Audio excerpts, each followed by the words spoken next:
నా తండ్రి చాలా తెలివైనవాడు. పెద్దోడి దగ్గరికి వెళ్ళి ఆరోగ్యం బాగాలేదురా కాస్త డబ్బులు ఎవరా అంటే, పెళ్ళం కోపంగా వెళ్ళిపోయిందని చెప్పేసి నీ వల్ల నా పెళ్ళానికి కోపం వచ్చింది, ఇంకెప్పుడు నీ మోకం చూపించపో అని బయటికి గెంటేశాడు. రెండో వాడి దగ్గరికి వచ్చి నాకు మోకాలు నొప్పులు వచ్చినాయిరా కాస్త ట్రీట్మెంట్ చేయించరా డబ్బులు కావాలి అంటే, నాకు ఉన్న ఖర్చులకే నా డబ్బులు సరిపోవట్లేదు, నీ ట్రీట్మెంట్ నేనేం చేస్తాను పో బయటకని గెంటేశాడు. కూతురు దగ్గరకు వచ్చి అమ్మా నాకు ఆరోగ్యం బాగాలేదు తల్లి అని చెప్పంటే, నాన్న ఇప్పుడు నీకు వచ్చిన కష్టం ఏమిటి? ఏం లేదమ్మా, ఈ ట్రీట్మెంట్కి కాస్త డబ్బులు కావాల్సి వస్తుంది, ఏదైనా సహాయం చేస్తావా? పెద్దోడు తగిలాను, వాడు కాదన్నాడు, రెండోడేమో కాలదన్నాడు, నువ్వన్నా సహాయం చేస్తావా? నాన్న నీకు కాకపోతే ఇంకెవరికి సహాయం చేస్తాను.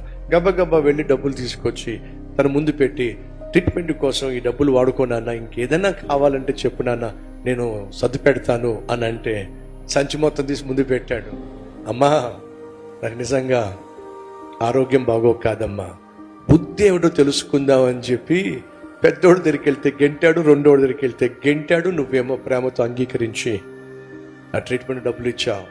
మా బ్యాంక్లో చాలా బ్యాలెన్స్ మిగిలిపోయిందమ్మా, ఎప్పుడేమైపోతుందో నాకు తెలియదు కాబట్టి ఈ సంచి నిండా లక్షల రూపాయలు, కోట్ల రూపాయలు తీసుకొచ్చానమ్మా.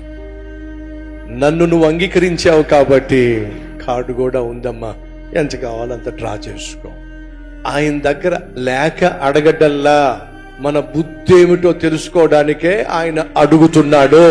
ఆయన దగ్గర ఉన్నది మనకి ఇవ్వాలంటే మన బుద్ధి ఆయనకి తెలియాలి. కృతజ్ఞత ఉంటే దేవుడు ఏం చేస్తాడు? ఆయన దాచిపెట్టిందంతా మనకిస్తాడు.